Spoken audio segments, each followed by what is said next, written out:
integral y entrenamiento deportivo Elfis, Nicaragua 58, Banda Norte, sucursal Centro, San Martín 1252. Javier Vicen, para resumir la semana económica. Buenos días, Javier. ¿Cómo te va en la pulseada entre la política y la economía? Mirá que la economía hizo cosas para ser la ganadora, pero perdió. ¿Cómo andás, Guillermo? Buen día. Sí, yo creo que siempre pierde la economía con la política y está bien que así sea, ¿no? Porque la economía no puede estar por encima de la política. Sí, buena separación entre que es un político. Pensamos en economía, pensamos en política, pensamos en política económica, que en definitiva es lo que hace un ministro de Economía, ¿no? Sí. Un ministro de Economía es política económica. Me refiero más, Javier, me refiero más a la instalación en el discurso mediático, ¿no? Sobre todo en eso. Sí, sobre todo en eso, la economía como esa ciencia impoluta, intocable, que está separada de la ideología y de la política, ¿no? Casi una ciencia exacta, que está lejos de ser una ciencia exacta la economía. La economía es una ciencia social, siempre lo hemos resaltado y lo decimos, bueno, lo vemos día a día, ¿no? Lo vemos, por ejemplo, con las que se ha hablado toda la semana, ¿no? Voy a arrancar por eso, Guille, de lo que se ha hablado, ¿no? Y lo que se ha hablado, bueno, se habla del fuego amigo, ¿no? Que está presente hoy más que nunca, declaraciones, por ejemplo, de Cavallo, que dice que la desaceleración de la inflación, o dice en realidad que se desacelera la inflación, pero que se pierden reservas, ¿no? Aparecen los peros en el programa económico. Y algo que me pareció interesante es el informe que la consultora EcoGo le transmitió a las empresas a las que asesora. El informe dice así, tiene el título siguiente, dice, otra vez, la pregunta es, ¿llegan? El título, EcoGo es la consultora de Marina Dalpolletto, una economista que tiene mucha pantalla en los medios porteños. Repito el título, dice, otra vez, la pregunta es, ¿llegan? Y el informe dice, muy escueto, voy a textual lo que dice, tras 7 meses de iniciar el programa, el dólar se volvió a trazar y se encuentra solo 15% sobre los niveles de partida luego del salto del 120%. El Banco Central, otro punto del informe que la consultora reparte entre las empresas a las que asesora, dice, el Banco Central dejó de comprar dólares y de 17.000 millones que sumó en estos 7 meses, solo quedaron 6.000. Las reservas siguen siendo negativas. Y el último punto que quiero resaltar del informe dice lo siguiente, la ansiedad por eliminar los pasivos remunerados del Banco Central generó un aumento casi equivalente de la deuda del Tesoro, con una concentración de vencimientos en lo que resta del año que alcanza a 5% del PBI, 10 veces el superávit primario. ¿No? Si uno ve este informe es alarmante, Guillermo, el análisis que hace la consultora de Cabo, que no es una consultora heterodoxa justamente llena de zurdos, ¿no? Todo lo contrario, por eso digo el fuego amigo. Y Caputo, mientras tanto, trata de convencer al mercado de que tiene los dólares o que tiene la plata para pagar los vencimientos de deuda que hay a partir de enero del 2025. Pone en garantía, ¿no?, lo que se llama repo, pone en garantía títulos públicos para que le crean al mercado, es decir, los vende para después recomprarlos pagando un interés. Y el mercado no le cree. El mercado no le cree a Milei. Algo que uno podría pensar que pellizcarse a esta altura, viendo cómo Milei llegó a la presidencia para decir, bueno, ¿cómo puede ser que no le crea al mercado? No lo cree cuando vemos el informe de las expectativas del mercado, el relevamiento que hace todos los meses el Banco Central, que cuando le pregunta a las 60 consultoras que releva el Banco Central en este informe, les pregunta ¿qué esperan de la inflación? La mayoría de las consultoras dice que la inflación, la baja, se detiene en 3,5%. De acá a fin de año esperan una inflación por encima de lo que Caputo dice que va a haber. Caputo, recordemos, dijo que para septiembre sería del 1% la inflación y que acerca de fin de año estaríamos en 0, dijo Caputo. Bueno, el mercado no le cree y a su vez el mercado espera una caída de más del 3,5% en el Producto Bruto Interno para este año. ¿No? Atención con la inflación, porque también esta semana se conoció algún dato. La de julio va a estar en torno a lo que dice el gobierno, pero la consultora LSG relevó los precios de los alimentos y dice que en esta primera semana en estas primeras semanas del mes de agosto se acelera la inflación de alimentos al 1,3% en una semana. Y la inflación de Cava, que siempre es un buen indicador de lo que está pasando con los precios a nivel país, da 5,1%, dio, mejor dicho, para julio, 5,1%, despegándose mucho de la inflación nacional. ¿Por qué ocurre esto? Porque en Cava los servicios se actualizan más que en el resto del país. Y es un poco lo que empezamos a ver con la inflación y lo que vamos a ver en los próximos meses. Quizá la inflación en los bienes, ¿no?, los bienes materiales, esté bajando. Pero en los servicios se dispara y eso es producto de las tarifas, del aumento en las tarifas. Y hablando de atraso cambiario, mira, si querés algo más, alguna evidencia más de que hay atraso cambiario, aunque el gobierno lo niegue, bueno, los datos del INDEC de junio respecto al turismo internacional dicen que en Argentina se ingresaron 333.000 turistas durante el mes de junio, un 20% menos que el año pasado para el mismo mes del año.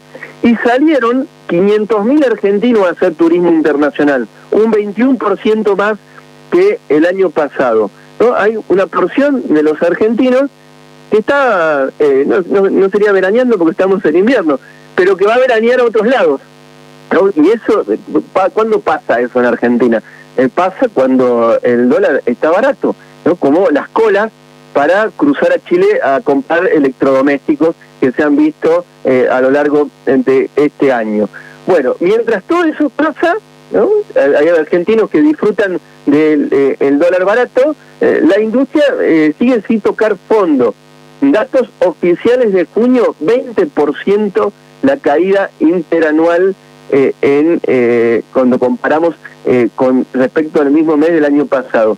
Y 16% es la caída de la industria en lo que va del semestre, ¿no? La industria es la generadora de puestos de trabajo en la Argentina, junto con el comercio minorista, que también cae, y eso se refleja en la pérdida de empleo.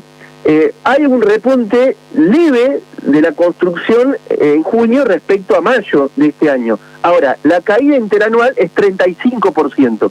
Ese repunte leve es de la que se agarra el gobierno para decir, bueno, la economía está empezando a salir. Yo lo que creo que no sabemos, estamos saliendo, no sabemos bien de dónde, según los argumentos del gobierno. Y después tuvimos esta semana la crisis global, ¿no?, el terror financiero global que se vio, que empezó el viernes, como el viernes pasado hablamos en esta columna, pero que fue noticia el lunes por la caída estrepitosa de la bolsa de Japón. ¿Y sabes dónde pega en la Argentina, a pesar de que el lunes no se sintió tanto en los activos bursátiles y en los precios, en el precio de los títulos de deuda argentina?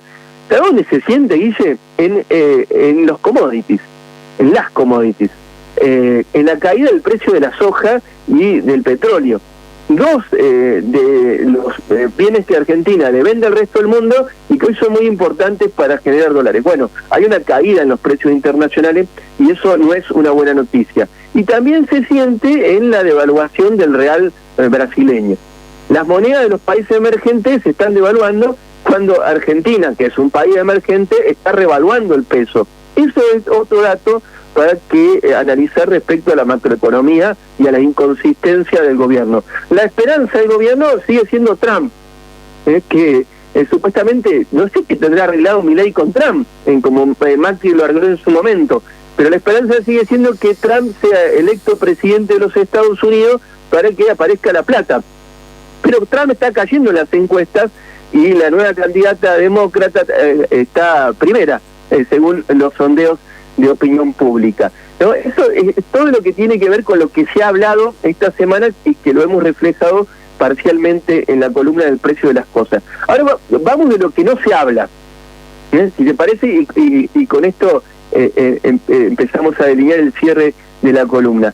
De lo que no se habla, Guille, es de la pobreza, ¿no? Llamativamente, el indicador de pobreza, que siempre fue tapa y título de la mayoría de los diarios, no sé cómo esta semana los datos de pobreza que elabora el Observatorio de la Deuda Social de la Universidad Católica Argentina, a partir de los datos de INDEC, ¿no? Porque se conocieron los microdatos de la encuesta permanente de hogares del primer trimestre, a partir de esos datos, que es algo muy técnico, pero a partir de esos datos, la UCA elabora los datos de pobreza a nivel nacional.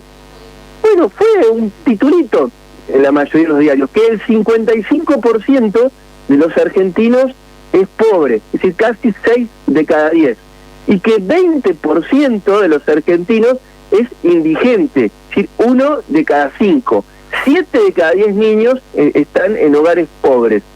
En algunos grandes aglomerados que mide el INDEC, la EPH, el 80% alcanza el nivel de pobreza como la Gran Resistencia, y en nuestro Gran Río Cuarto el 53,5% de los riocuartenses son pobres. Ya sé, si algún libertario está escuchando o algún filo pro, va a decir, ahora habla de pobreza, ahora hablan de pobreza, y así son las cosas. Bueno, hemos hablado siempre de pobreza, pero lo que llama la atención, de lo que no se hable, es el salto en la pobreza en el primer trimestre que nos dejó la devaluación, la liberalización de precios sin compensar ingresos, más la caída del salario que esto trajo como consecuencia, es decir, la política deliberada del gobierno de Javier Milei. Porque estamos hablando de que Javier Milei hundió en la pobreza al 10% de los argentinos. Es decir, ¿había números alarmantes de pobreza antes de la asunción de Javier Milei? Sí, había números alarmantes. Ahora, estamos hablando de que las políticas deliberadas del gobierno, las políticas libertarias, hicieron que 5 millones de argentinos dejaran de ser de clase media y pasaran a ser de integrar a la pobreza. La consultora W, que es una consultora especializada en marketing que asesora a las principales empresas en Argentina sobre estrategia de comercialización, elabora una pirámide que también fue noticia esta semana, una pirámide de cómo se reparten las clases sociales en Argentina. En esa pirámide que elabora dice que el 53% de los argentinos durante este año, hasta lo que va este año, son de clase baja y el 42% son de clase media. Es decir, la sociedad argentina que se caracteriza de clase media, distinta a lo que ocurría o a lo que ocurre en el resto de los países latinoamericanos, ya pasó a ser una sociedad predominantemente de clase baja. El contraste de todo esto es el balance de las empresas. Mastelone cerró el semestre con ganancias de la friolera, agárrate, 30.400 millones de pesos ganó Mastelone en el primer semestre del año, después del pago de impuestos, 30.400 millones de pesos. Y eso no es producto de la venta, de que se venda más. Eso es producto del aumento de precios, porque en este primer semestre del año, como también hemos reflejado en esta columna, cae la venta de leche en la Argentina y cae la venta de lácteos en general, ¿no? Estas son las cosas que nos va dejando el libertarismo empobrecedor. Gracias, Javier, abrazo, buen fin de semana. Igualmente para ustedes, que anden bien.